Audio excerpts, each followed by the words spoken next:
Oh, ayan guys, ngayon magluluto ako ng Ilocano dish, pinakbet. Ayan ang aking pangsahog, pork. Tapos may malunggay, kamatis, sili, pampalaya, tsaka bawang sibuyas, may sitaw din, kamote, okra, at tsaka ang talong. Ayan guys.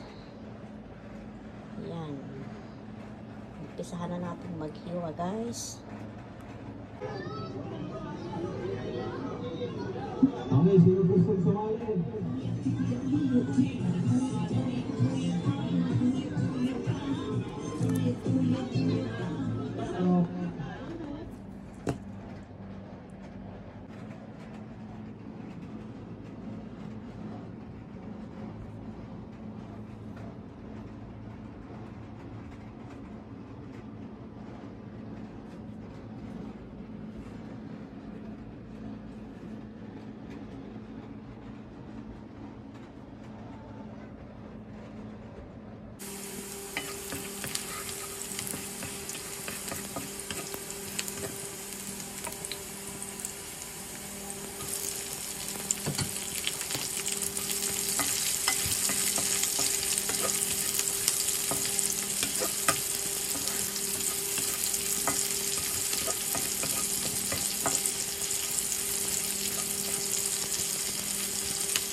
Yan, lalagyan ko na siya ng bagoong.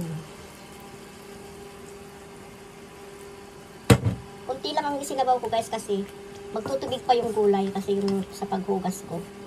Magtutubig pa yun kaya tamang-tama lang. Saka hindi naman masarap yung yung pakbet na maraming sabaw. Ayan guys.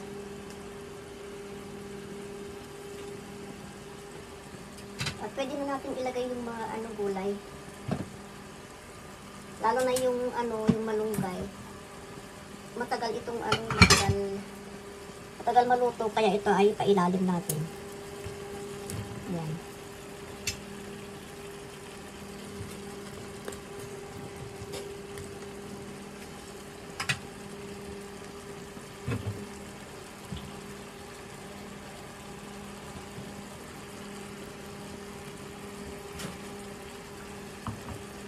Tapos, sunod natin ang talong.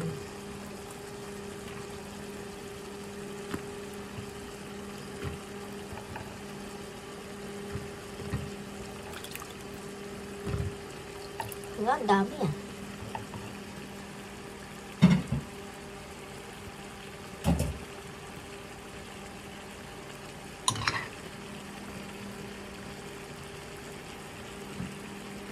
Lagyan na rin natin ang ating ampalaya.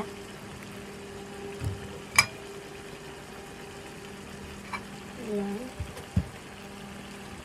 Tapos ang okra.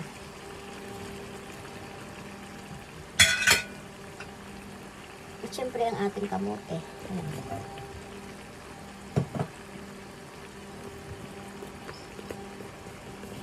Mamaya ko na lang ilagay yung guys, yung sitaw kasi madali lang maluto yun. Pag kumulo siya, paibabaw ko na lang.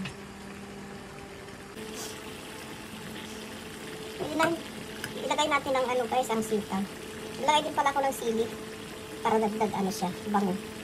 Ayan, tapos ang sitaw. Ayan guys, isang tambak na gulay.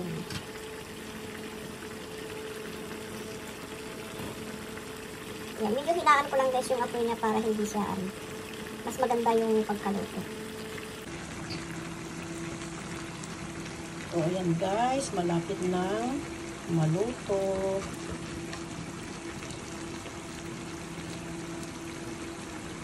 Lutuin lang natin guys ng sa mahinang apoy para hindi, para maganda yung kanyang pagkaluto. Ayan, nagluto na ako.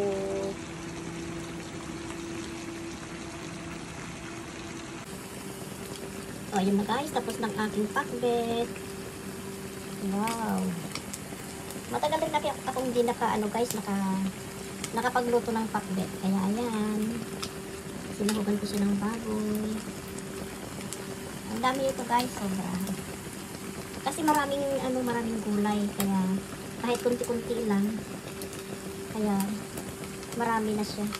Kahit kunti-kunting isang klase ng gulay. Pero maraming klase kaya. Ayan, tapos ng aking pakbet.